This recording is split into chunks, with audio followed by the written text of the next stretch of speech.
பார்க்க பார்க்க ஆனந்தம், பறவை போல உல்லாசம், வேலையின்றி யாரும் இல்லை எங்கும் சந்தோஷம்.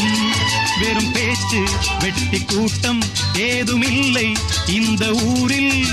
கள்ளம் கபடம் வஞ்சகமின்றி கண்ணியமாக ஒற்றுமை உணர்வுடன் வாழும் சிங்கப்பூர். அக்கரை சீமை அழகினிலே மனமாட கண்